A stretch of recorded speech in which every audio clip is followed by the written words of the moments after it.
All right. Hello, Orange County Woodturners. Thank you all for coming out to our August meeting. Wow, goes fast. We're gonna do a quick. Bruce is gonna do his demonstration on his. Probably do some offset turning here. Okay. Off-center turning. All right. The golf clubs. I've always heard them called the golf clubs because these end up looking like little golf clubs. Yeah. Yeah. So told me that's how it was. That's how they refer to them. Okay. Off-center turning, and then after that we'll have our regular meeting. And talk about some of the things actually that we have coming up for next year, and for the nature center. A couple of interesting things that come up. All right. And go ahead. Take it away. Good heavens. All right. Yeah, back in May, as most of you know, because I've already done one of the two demos, I took a class up at Mark Adams with Ellie Avicero. And actually it was two classes. There was one that was 5 days long, and then we did another one on Sunday. And on Saturday, I went over to where he was staying, and we got talking. He says, you want to play with something tomorrow? And I said, yeah, that's fine. And I was the only one that had been through the class the week before and then was staying for the Sunday class. And he said, I want to try something. He's been making, if I can find it here. Here we got it. Yeah, there we go. These kind of spin tops that spin and then catch on the side as they spin, and then as they lose their momentum, they flip over. His has always been kind of the cup with the straight stem down it. And then we got messing around on Sunday doing, the cup with off-center turning on it, which kind of turned out pretty neat. Except for we couldn't get the top to catch and hold. They were either flying off completely or they were binding up on the center of the thing. And so I came home with, this is one that I made during the class up there. And this is another one that I did kind of because we knew this was not going to work for a couple of reasons, and I'll explain that in a second. And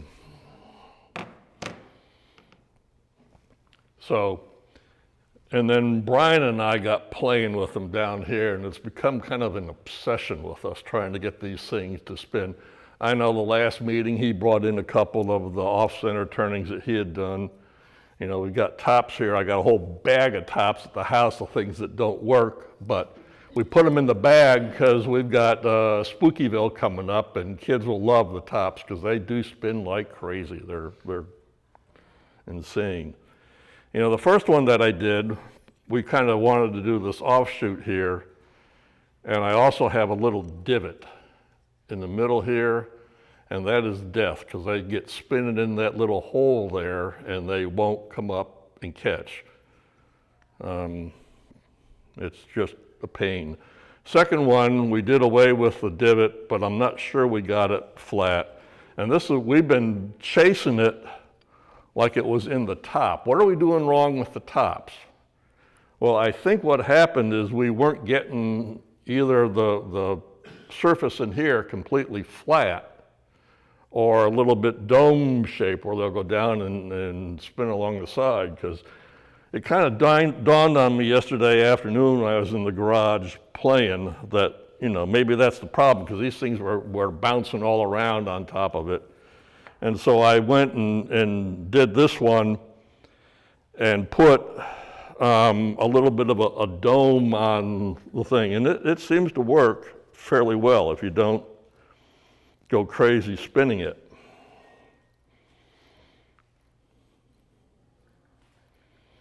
We'll see what happens here. Probably the one time I need it to catch, it won't. Oh, there it goes. But it's kind of a neat little, neat little top. A couple of things that you got to do. You got to get the point in here kind of flat. You don't want the stem to be any, taller than the little lip in here. And this is one where we actually took his and kind of modified it, where we can turn it in the chuck both ways. There's a little tenon right here on both sides, so that we can turn the thing back and forth. And we play, I bet we made 40 tops that didn't work between Brian and myself. And finally, I think it's in this either we weren't getting it completely flat, or it needs just that little bit of a dome in there to really work properly. And you can see this one is a little bit too small, and it does take some skill with the top. This is a little too small. It may catch. We'll see.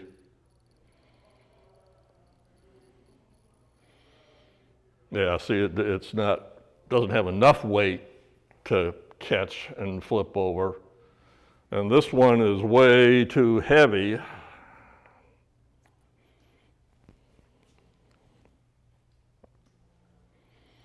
But if you've got a 5-year-old or a 6-year-old grandson, give him one of these and he'll go in the other room and you won't see him for hours because he'll be playing. This thing will just fall out. It's so heavy it just comes out of the center. Oh boy. So, and then after I got home, I got playing. Well, I actually did a, one of the projects up there was to do the platter, and I was going to do one when I got home. And so I turned this one. Only one problem with this one, I went through the bottom, so I had to put a plug in to come back up here. You can see the plug here. So it was sitting there with the plug, and I said, well, what am I going to do with it? So we had done that Jerusalem stone, which is kind of an offset of the, David Nittman, his, beads of, or what am I trying to think of? The coloring that he does, the, Yeah, the beaded, where it goes all the way around. And I had done that there. So I said, well, let's try that here. And my first I went through the bottom was to take the thing and throw it out. I'll be very honest with you. I was that far away from getting rid of it. And then I said, well, let's see what we can do. So we got playing with it, and I cut the plug for the bottom and did, with my little, this is a 3/16 D-Way beading tool. It works really nice on these wider beads here. They are a lot too much for me to do by hand, but this little tool really does them well if you feed it in slowly.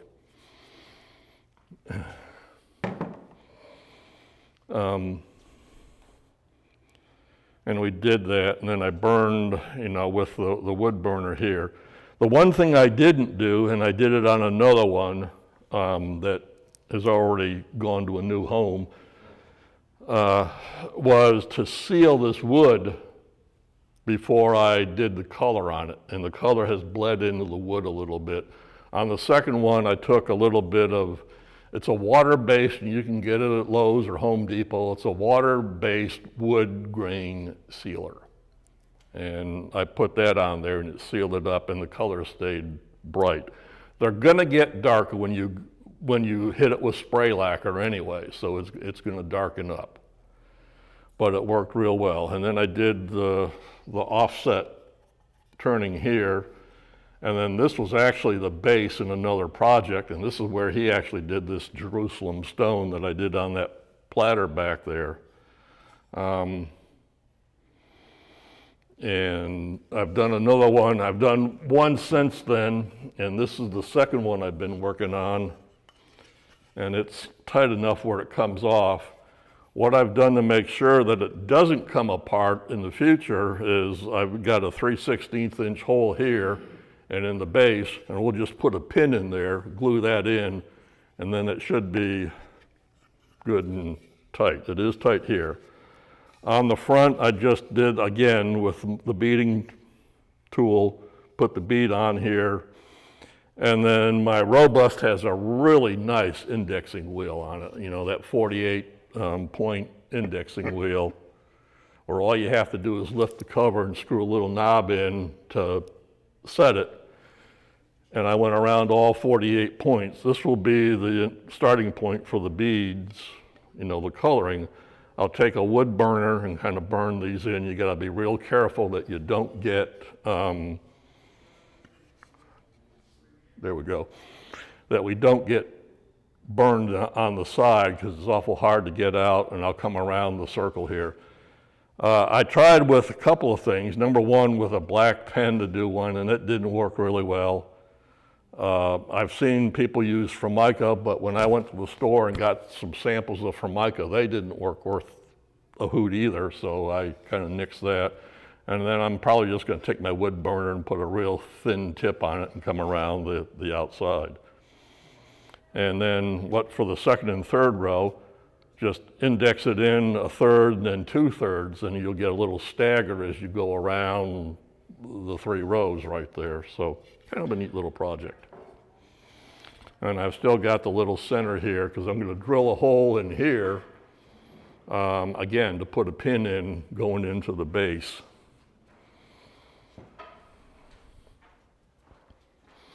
And so that's basically how this has evolved over a month and a half. Okay, so let's get started on this thing. Where am I? Normally I've got a light here, which is, and again, to come in here, I'm just going to come in with this with a parting tool. Is that just a dowel? Huh? Or did you make that blank? Oh, I made the blank, yeah, I just turned it. It's not a dowel, I made the blank. It's out of a piece of maple. And the only thing I did, other than make the blank, is on the tenon put a little mark here, and that'll, when you start offsetting, I just take it back out of the chuck far enough to hit the line on both sides. I found if you don't do it, trying to match the 2 sides up perfectly is a little, you know, you get some weird looking feet on your off-center turning if you.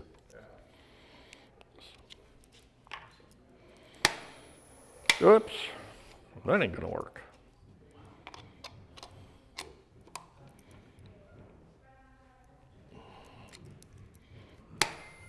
Whole lot better.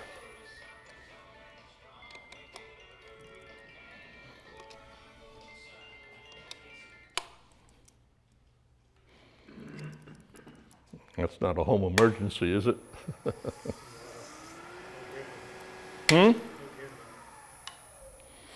All right, now it's turning better.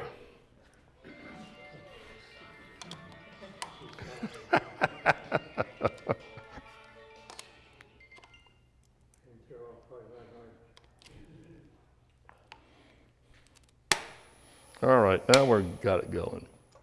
Normally I'll have a light here, but I didn't bring one, and I don't know if we've got one in the box. And plus it screws the camera up when you're trying to. So I just basically start, if you start with the, and I mean, you don't have to use, this is just a little parting tool, come straight in. May need to drop the tool rest just a touch. You want to be far enough back so that you're not cutting on the flutes here on the thing. You want to be up on the flat part. And I'm coming in straight there, so I'm just going to come in here and do a little bit.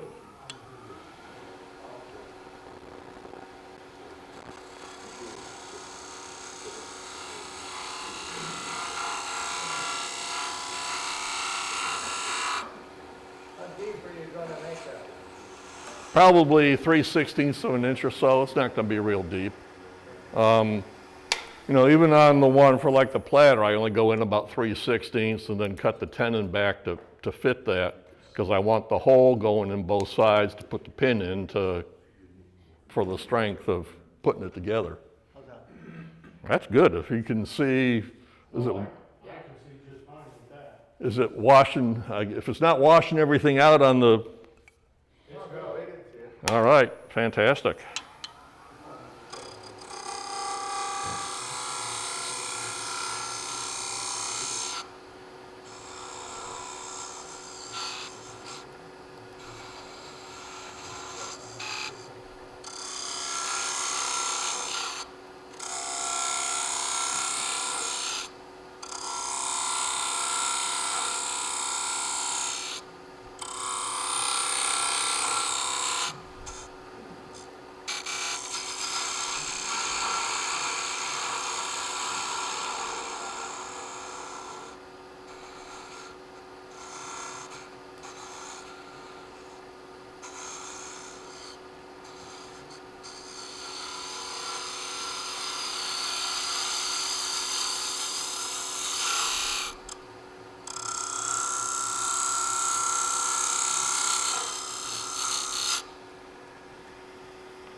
And I'm probably in about 1/8 of an inch right now. I would, go in a little bit deeper here.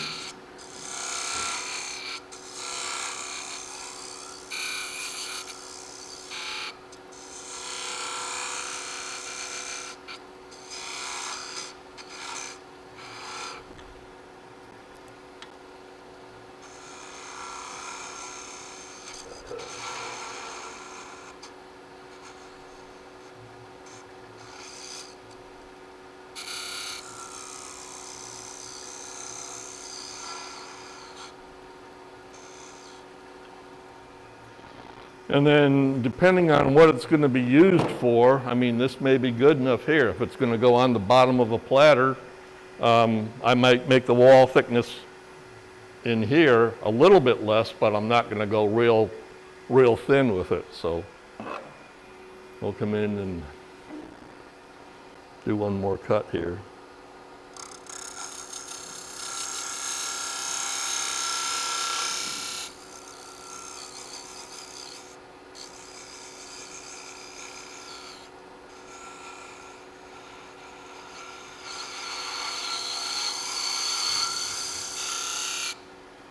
Okay.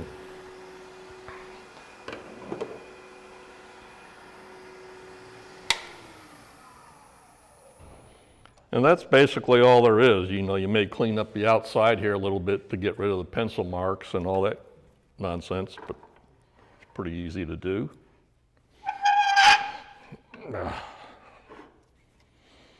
Whoever's microphone I've got here, sorry about that. I'm sure that picked it up and you may be. If Stuart all of a sudden starts holding his ears, you'll know that there's a problem. Okay, so we've got that pretty much done. We got to do the cup now. Yeah, let's do it this way. Again, just a half or a 3/8 spindle gouge. And I'm going to start about right here, and I'm just going to make some V cuts and work my way into the wood.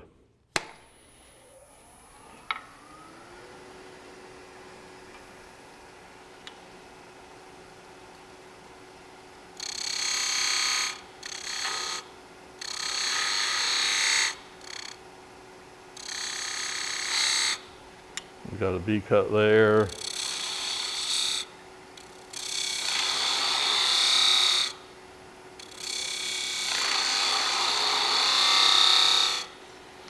And then I can start rolling the curve here.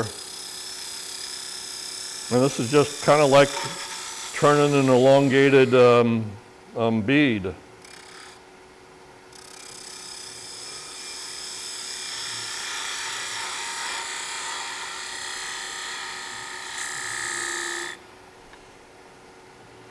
And I'll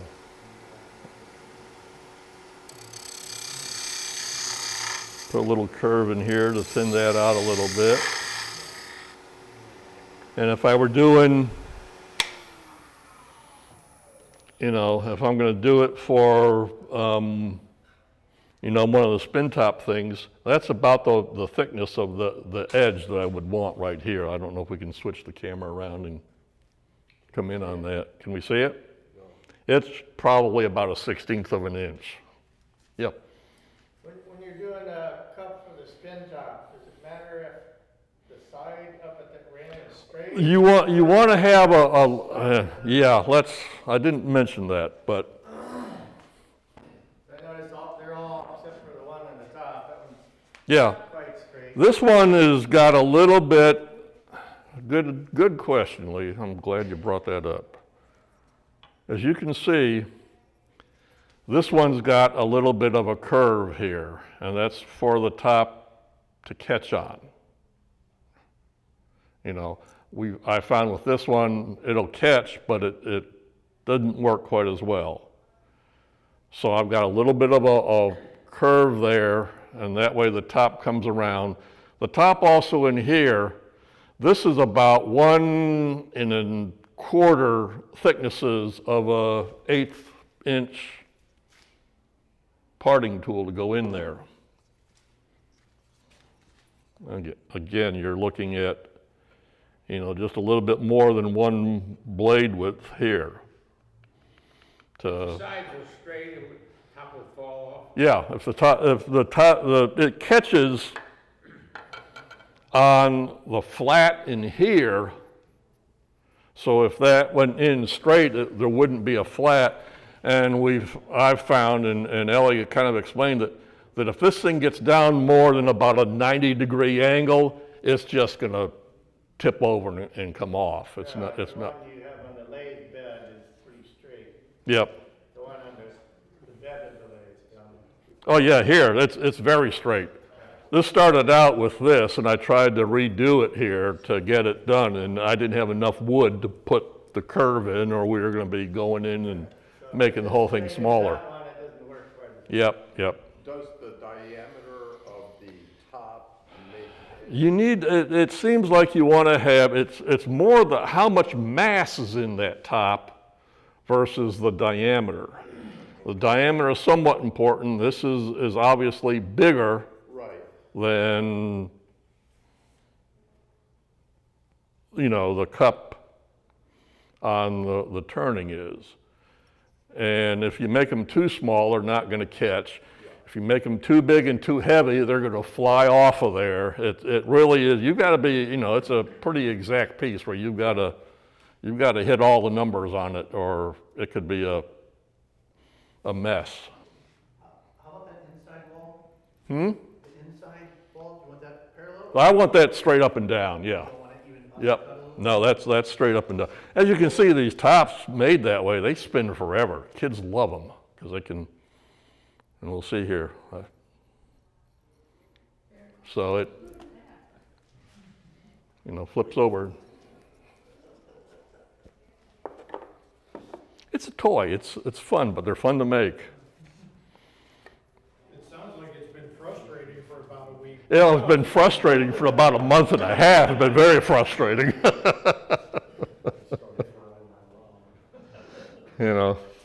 I think we've gone through about 6 off-center goblets and at least 40 or 50 tops, tried to get them right. Like I said, they're all sitting in a bag at home. They're going out to Spookyville in another month and a half, and the kids will eat them up. So if you make any tops and you don't need them, or they don't seem to be exactly what you want, put them in a bag and bring them in, because we can use all the top between Spookyville and the fair. We'll probably go through.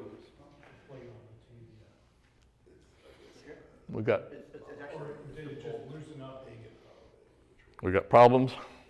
No, we lost the light. Oh, my light, okay. Problem is, if we get the light up here on the lathe, it's just going to wash the picture out on the camera. And so we'll continue here, make a few more V-cuts.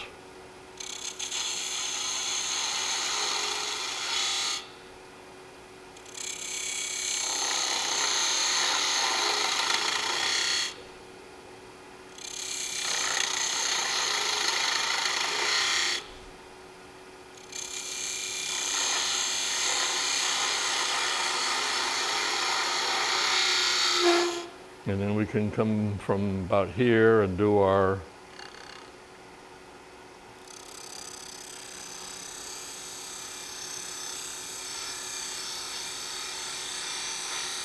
as you roll that bead, now you got to start bringing the tool handle around.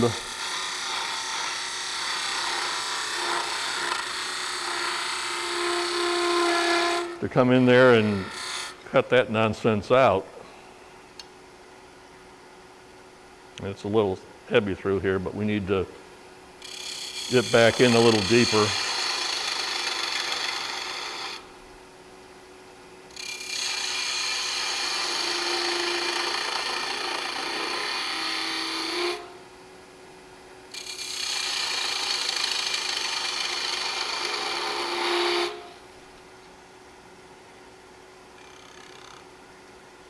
So I'm gonna take this forward just a touch.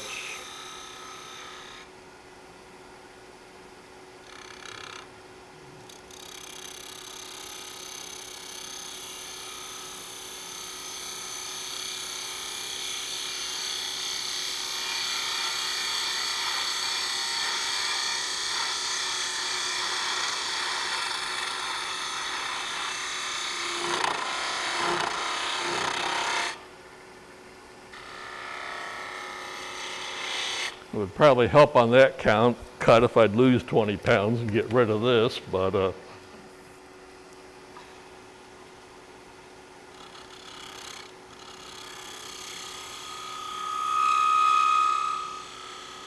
and so that's got the top of it, you know, with a little sanding here, which I'm not going to do because we don't need the sprinkler system going off in the building. But it's pretty, you know, probably take a little more out of here, maybe make one more pass with it, but it's good for where we're going.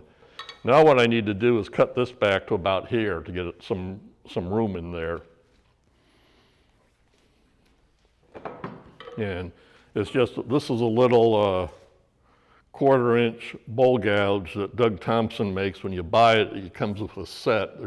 You get the bowl gouge, you get a little spindle gouge in there and a couple other little tools, and there's even one blank of steel that he has that you can make anything out of it you want to do. And then you get the 12-inch handle. But I like it because it's a little, you know, this thing starts to vibrate a little bit, and this is a little bit less likely to vibrate as much. So I'm going to come in here now.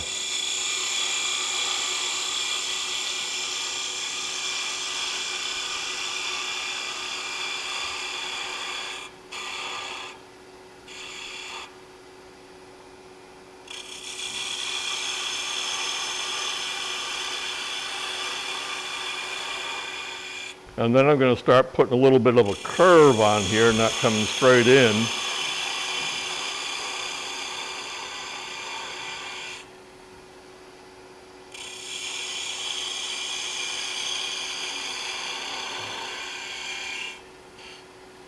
And the same thing here. My deck shoes are not made to stand on sawdust, on linoleum.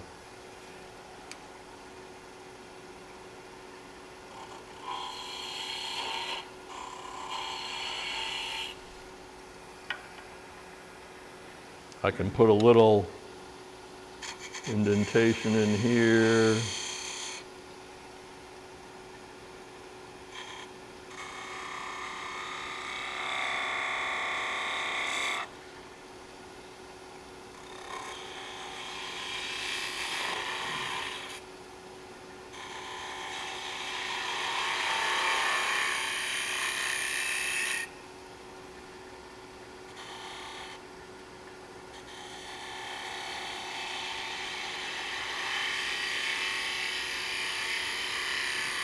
Bring it down about like that.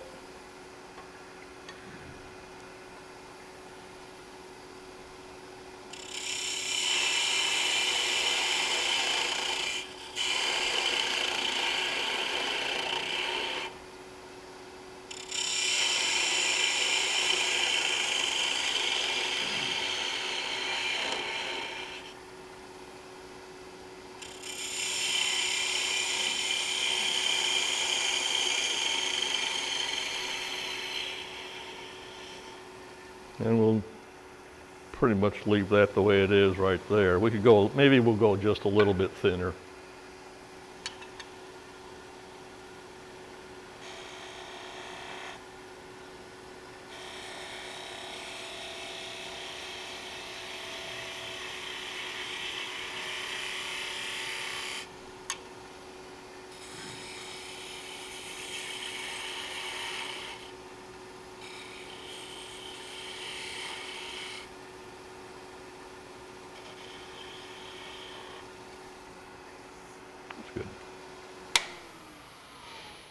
Okay. Up to this point, we've been all working on that center axis. Now we're going to kind of tilt it away.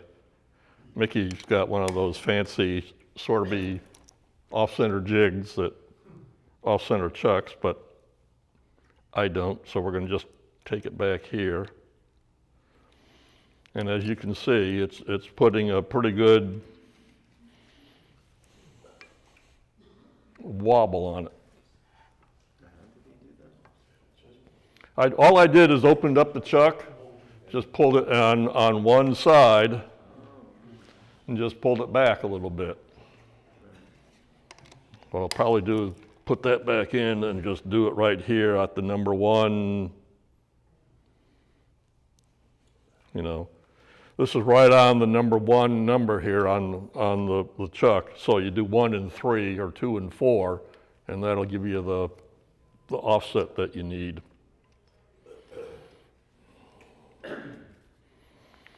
And as you can see, when you turn the machine on, it's a little scary at first. I have not blown, surprisingly, so far I have not blown any out of the chuck at all. I really tighten it up, and You may able to find a piece of wood if there's one handy you can knock down. yeah, You want to do it with dry wood. yeah. Well, yeah, you're going to do it in dry wood. Kiln dried wood is the best stuff to do it in. You know, something that's fairly hard. Make sure that the chuck is on, you know, triple tight. Otherwise, Bill may have to wake up. Or you'll wake them up. We'll wake him up. When he gets bounced off the head, he'll wake up. All right. And then what I'm going to do is just start in fairly close to the shadow and go in slow. This is not something where you're going to be able to.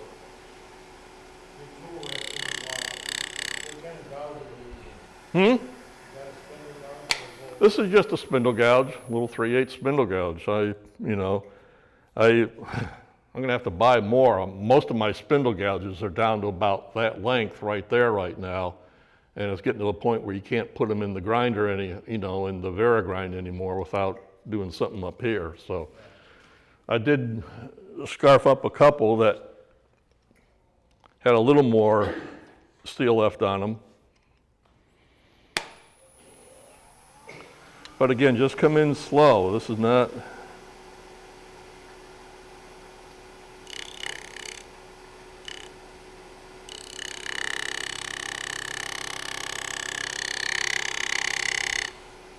And I can come in this way.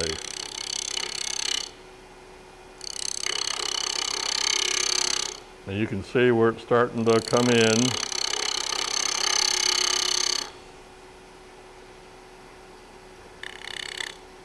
Yeah.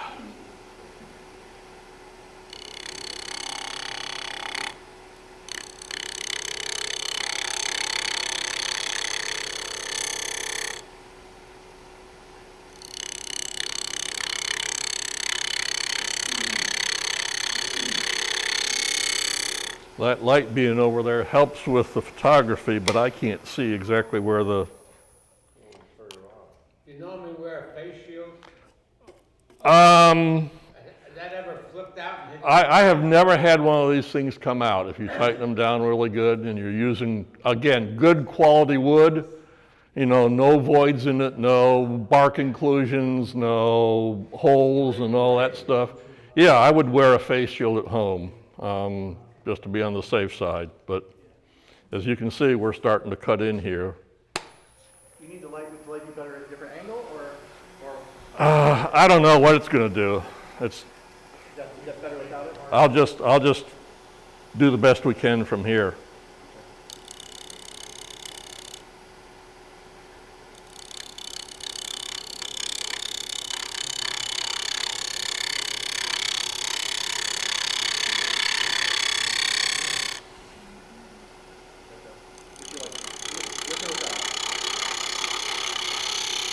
That's not helping here at all. I need it up here looking down so I can. I don't know what it's going to do up there.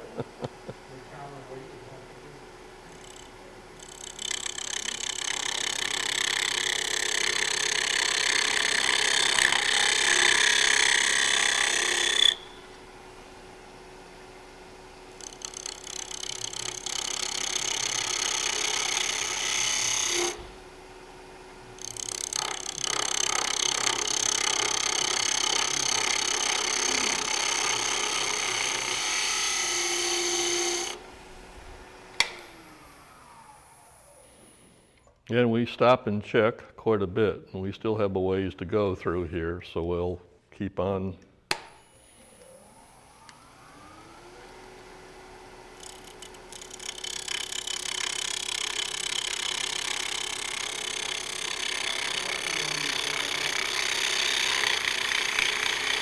What was that? About 2,000. I mean, we can slow it down a little bit. I don't know that we have to be going that quick, but.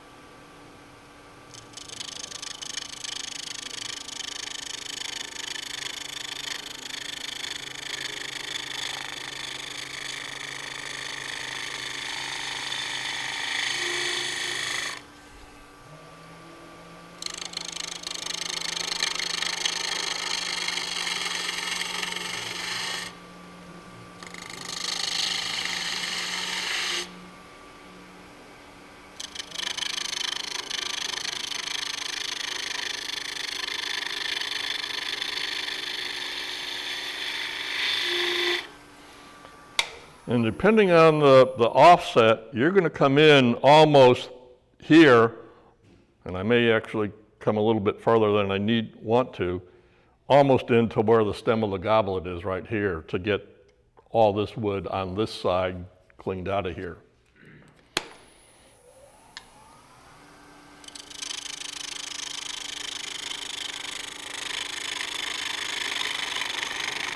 Yeah.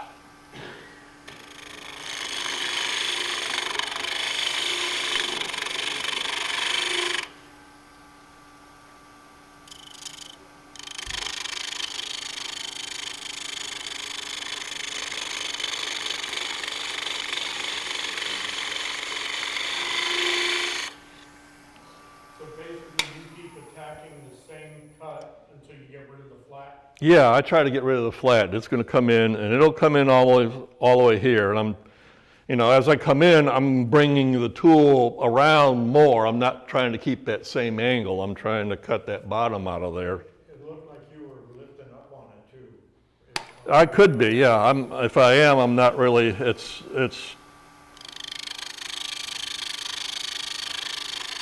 Think of it as trying to roll a large bead.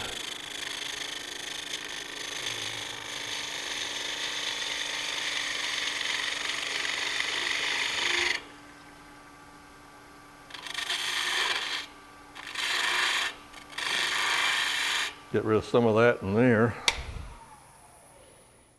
Yeah, we got plenty of time left. And you can see where this is going away, and I've still got a little bit of wood left here. Like I say, we're going to come in just about to that point.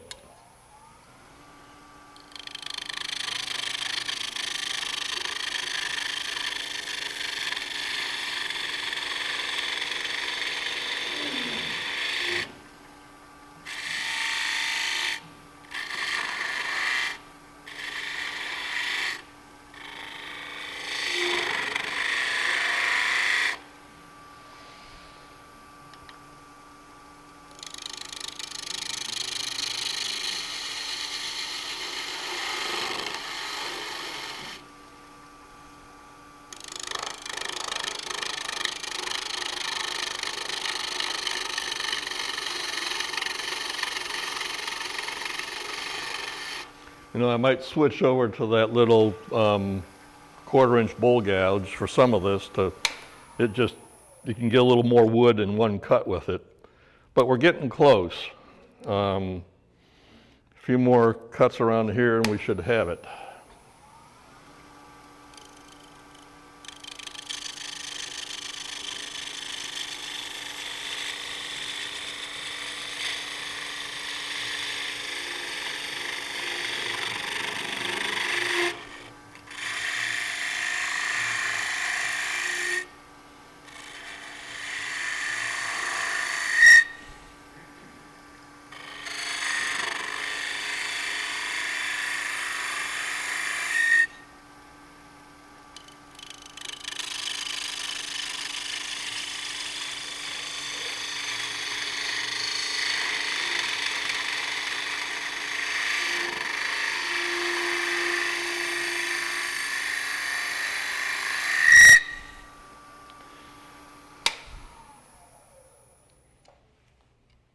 Oops, almost there. One more cut at it. We'll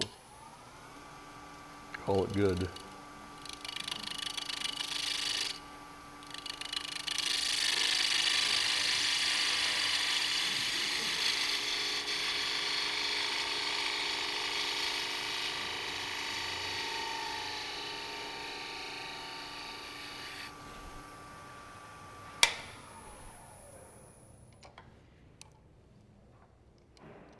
Good enough. It's got a little bit there, but I'm gonna, for the sake of time, go on down here.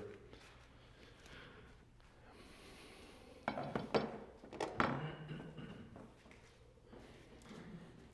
now the next portion, that bead in the center, Mhm. on this same axis, On the same, yeah. and then the piece below that. The piece below it, you flip it, 180 degrees, and I'll put this back in, bring it out over where the number 3 jaw is, and do it on, 180 degrees different.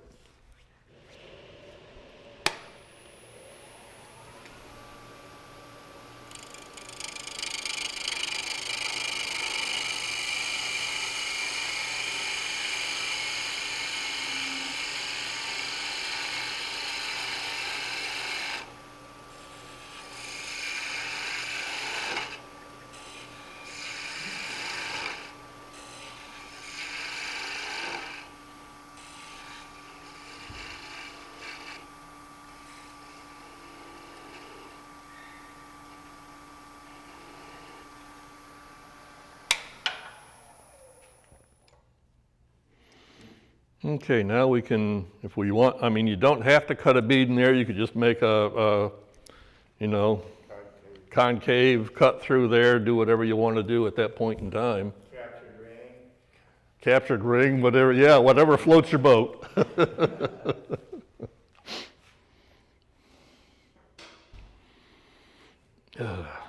All right.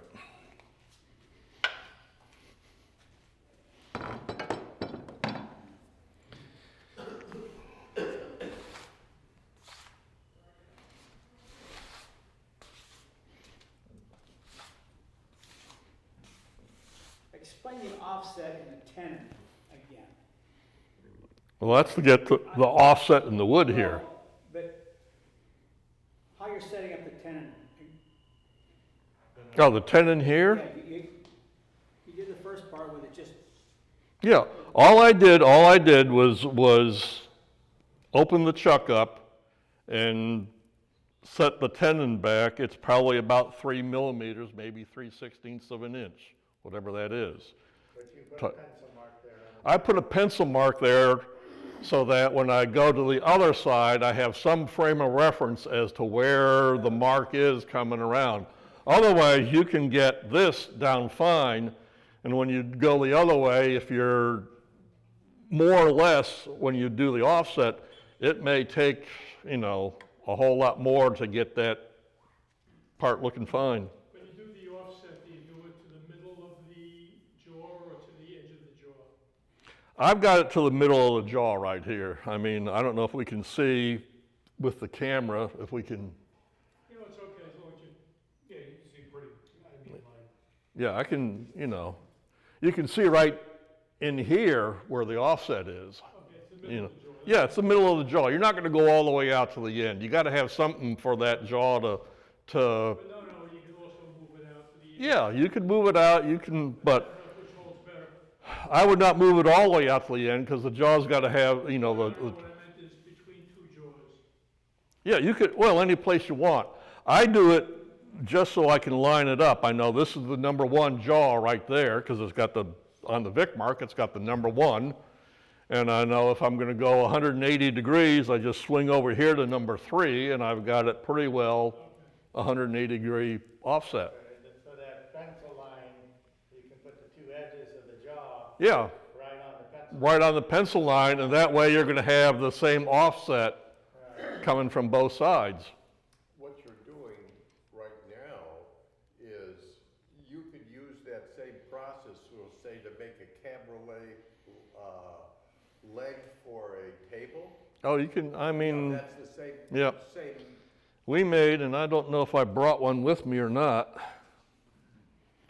That did, actually.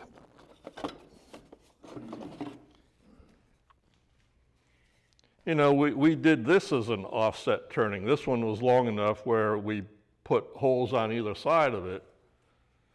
But, I mean, this was the straight part, and then all the way up through here was the offset going both directions.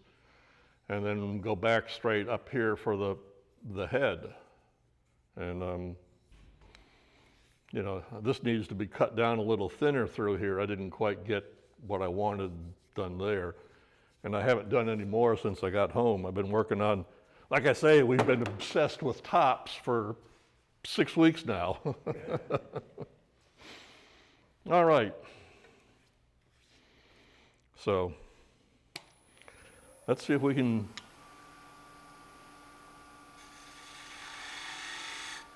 get a little bead in here.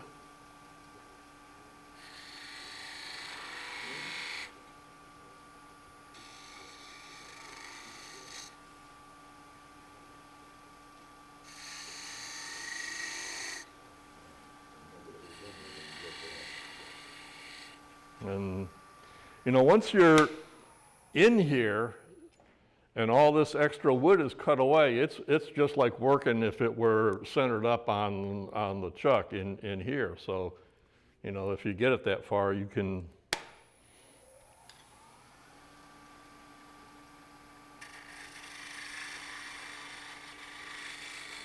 a little that way.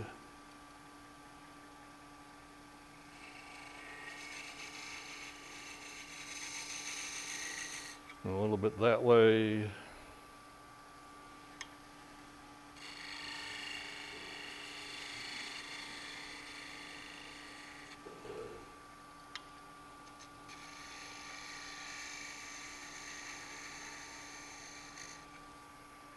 So all those beads and codes that everybody starts with, you know, do have a purpose.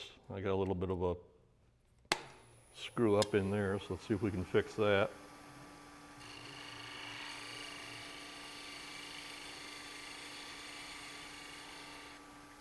All right.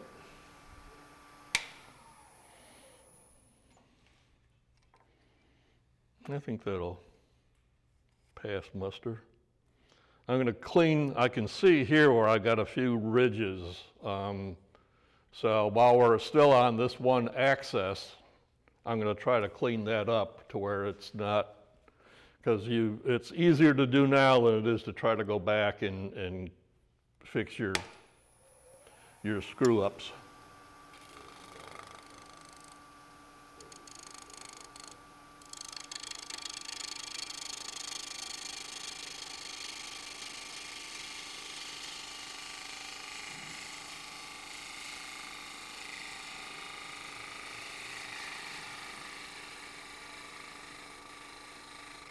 You know, you got to be a fairly, yeah, that's much better. Okay, so now we're going to open it up, put that back in there, and come find number 3, wherever that's hiding.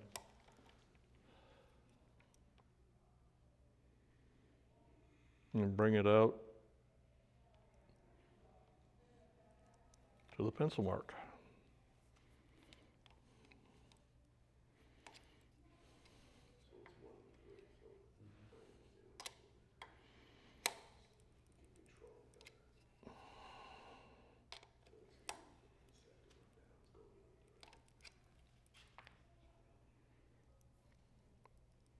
And again, always, you know, especially when you're doing this offset, spin it a couple of times.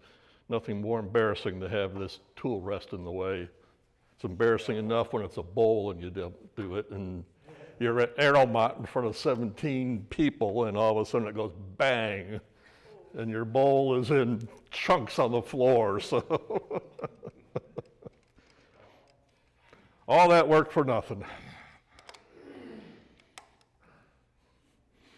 And if anybody tells you he's never done that before, one of two things. Either he ain't done much turning or he's lying to you. Right, Lee? Needless to say, you would be sanding. Yeah, you would do this part while it's centered, this part while it's coming out on number one, because you're going to play all trouble. There's a four-letter word that we usually use to describe it, but I won't. But it's cut fairly clean. And that's the whole key to it. If you can turn it and cut it clean, then the sanding is, I think Gerhard has always maintained when he was turning that it's easier to cut it out than it is to sand it out. And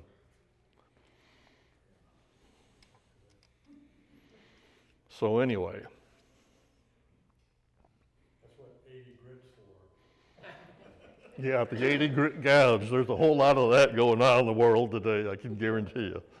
I buy more 80 grit than I do 400. That, maybe even in some cases 60 grit gouges. Or So 3 grit, 28, yeah, stuff that you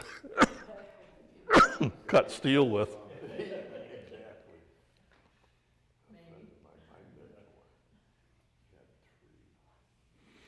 All righty, so we're at this point now.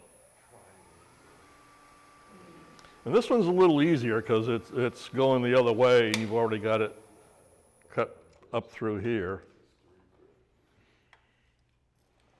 I think the coarsest I've ever seen used was Alan Lacer when he's doing his hook tools, the demo on that.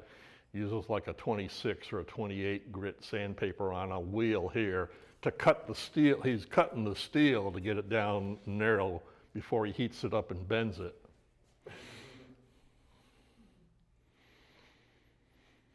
Where was I?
Oops.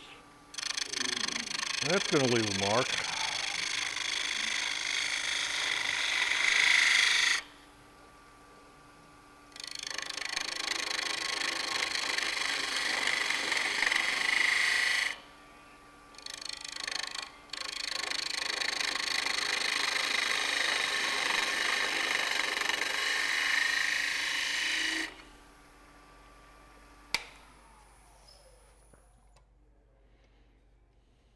When you're getting rid of that flat, do you only go in one direction?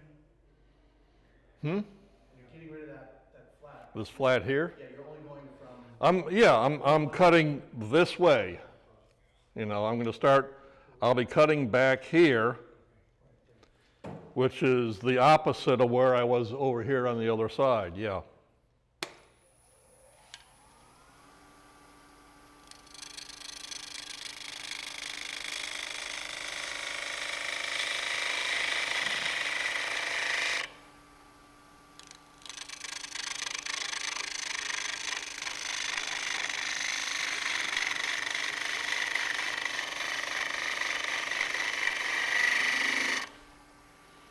And that bounce was me trying to take too big a cut at one time. And again, I have to stop quite a bit and take a look at it. I can't see that thing when it's spinning at 1500 RPM.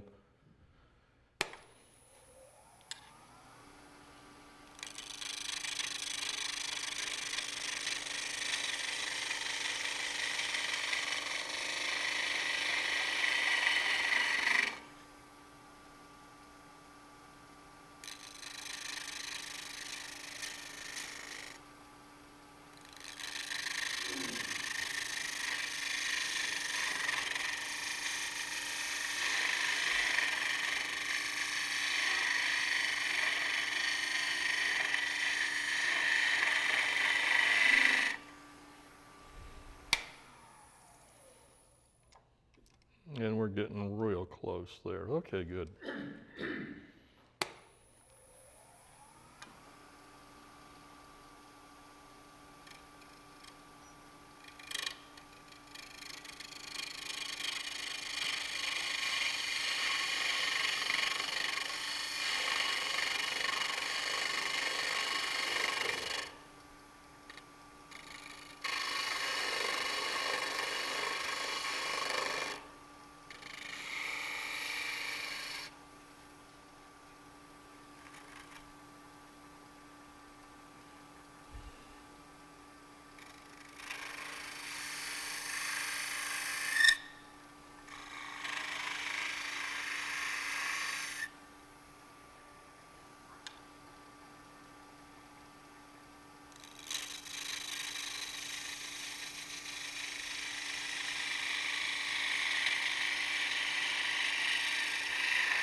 Yeah, got a little more to go.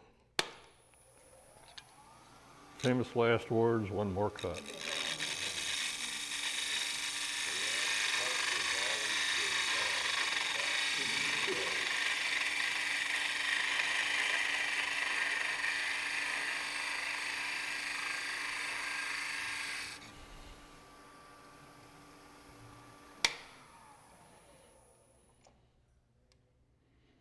And again, that's pretty good. So you can see you've got this one coming out here, and this one's coming out 180 degrees on the other side.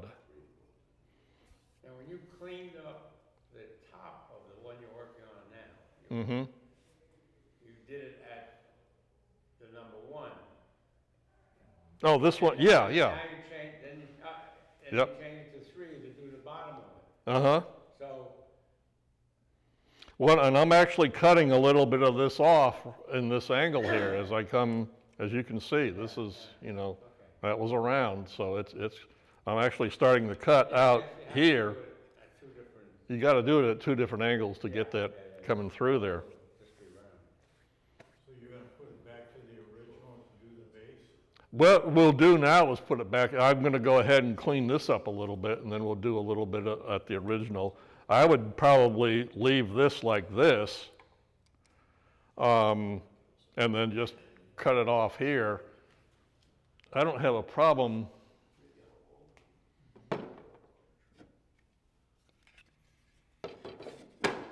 with it being a little bit off center. You can do whatever you want to do down here. I mean, there's all sorts of things you can do. You can do a little rollover. How long a piece have you ever done?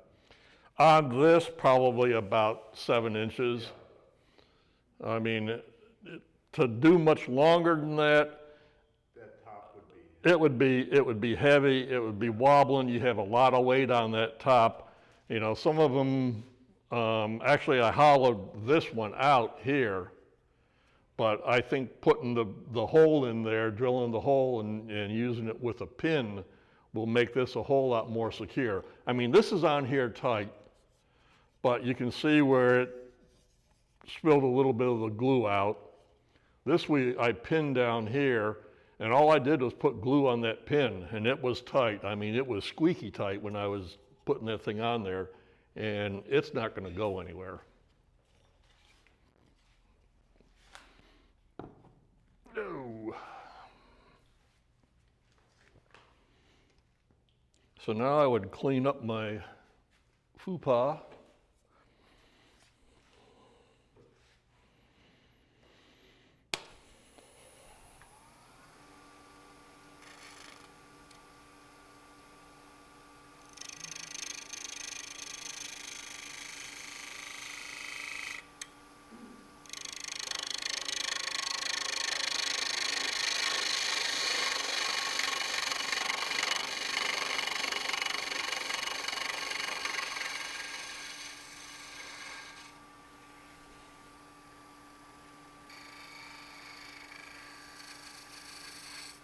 And I may come in a little more here just to get a little.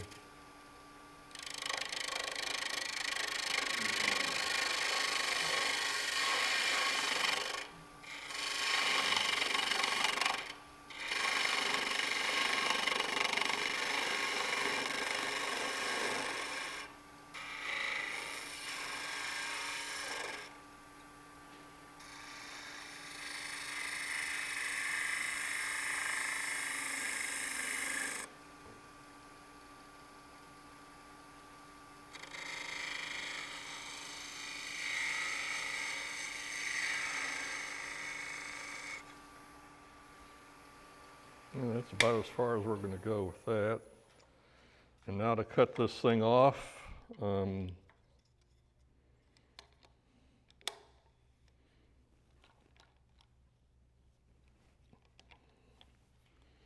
if this was a much softer wood, like poplar or mango or something, it's a higher chance of it flying apart, breaking the stem.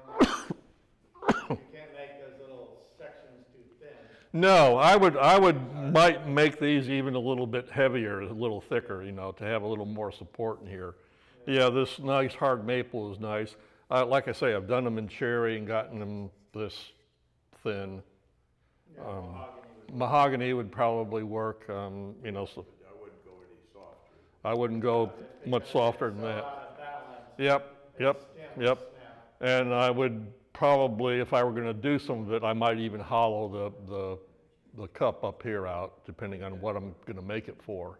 And that'll get rid of some of that weight and some of the mass out here on the end of it. All right.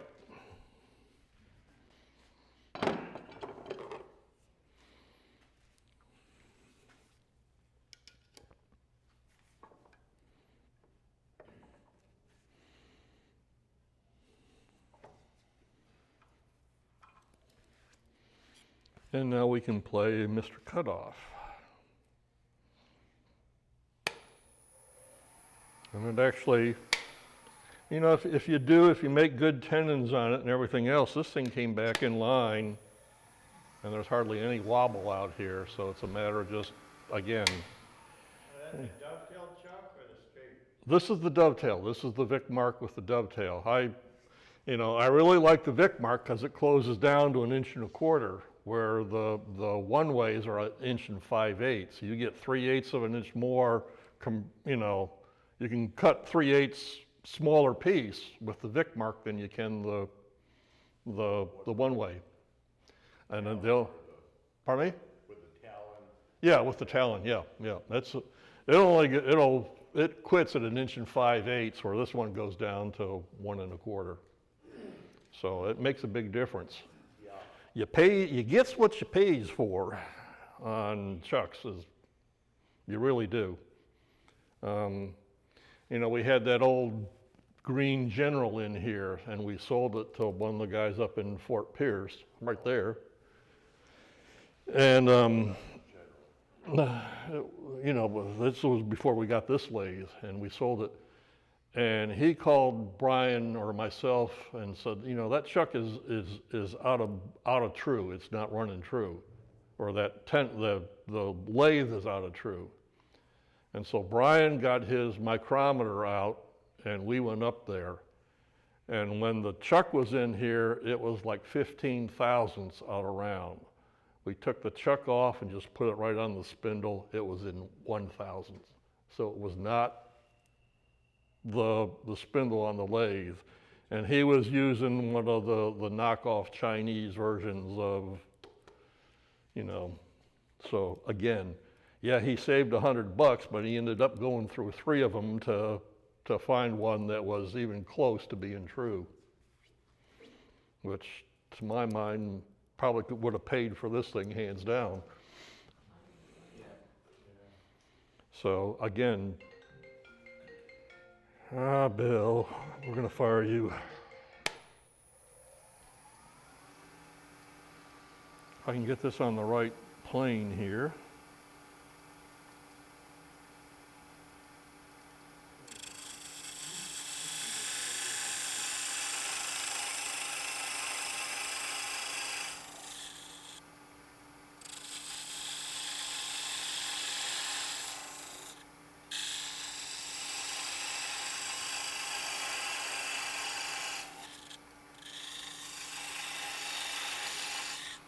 And I mean, you can do all sorts of, you might put a little couple of,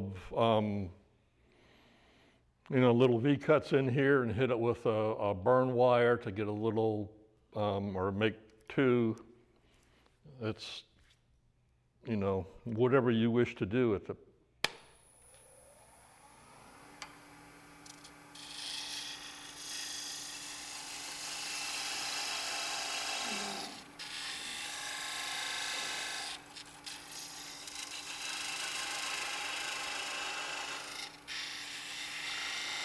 And now here comes the tricky part. Do you like to make your bottom slightly concave? I will go in a little bit on the bottom. On these, I try to get, depending on what I'm going to do. Obviously, it's got to be real flat if it's going to be, a thing for the spin top. On these, you can come in a little bit. It's going to be the pin in the bottom, and you'll see I left my little mark right here, which is the center point, where it came off. I will put, that attached to that, put a towel down on your drill press and just come in and drill this out right here. You can't do it while it's on the chuck because it's in the chuck, so you gotta, but drill your hole and then you can make the little pin to go in there. You could reverse that in your chuck, couldn't you? I guess you could reverse it into here. I don't know how much holding power. I'd be a little leery. You'd have to get a little bit deeper than this, I think, and I don't know of any other than some of the real small ones, like the apprentice chucks, that go down to, this is probably only like 1 3/8 or maybe 1 1/2. That I don't know if they'll close down that small. Well, you could bring up your tailstock to push it. Yeah, you could do it. There's all sorts of things you can do, but I just go ahead and do it on the drill press, go right through that little nub in the center, and it disappears.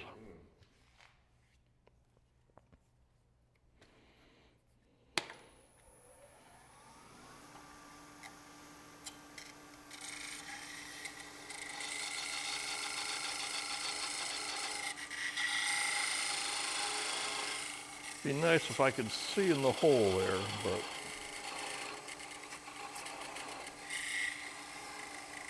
And again, when you're cutting these things off, you always want to end up near the bottom of it to keep this little knockoff as small as possible, but that's. There's also that saw tool.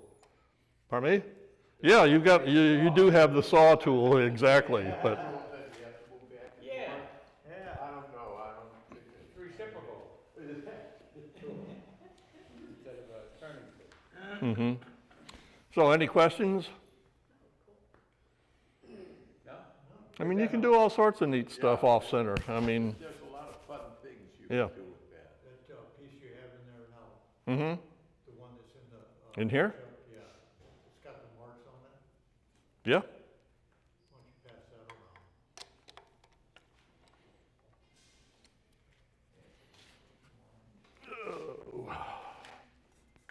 Whoops. We'll smack Jim in the head with it. All right.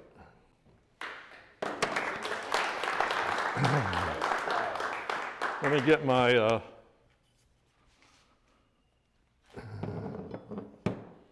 tools off of this thing.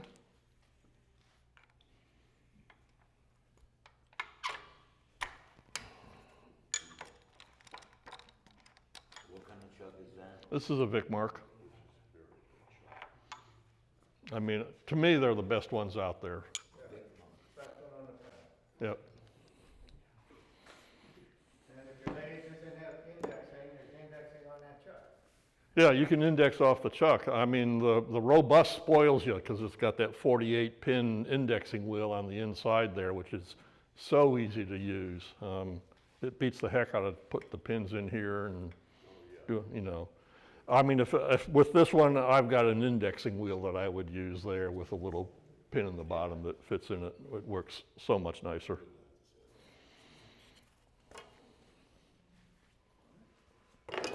All righty,